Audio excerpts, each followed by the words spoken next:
نسمة ازيك؟ النهارده هعلمك ازاي تلعبي بلانك من الصفر من غير ما تأذي ظهرك. يلا بينا. هنام على وشي وانا تاني رجلي كده. شايفه الزقه دي؟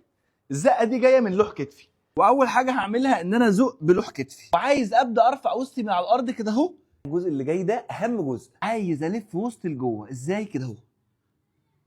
وعايز دايما اكون شادد الهيب بتاعتي كده، بطنك شغاله كده، انت محمله على فقرات ظهرك. انت على الارض وبتعملي بلانك مش عايز ايديك تبقى متشبكه كده، عايز دي كده ودي كده يتحطوا على الارض كده اهو، وعايز دقني داخله لجوه كده بالشكل ده كده اهو.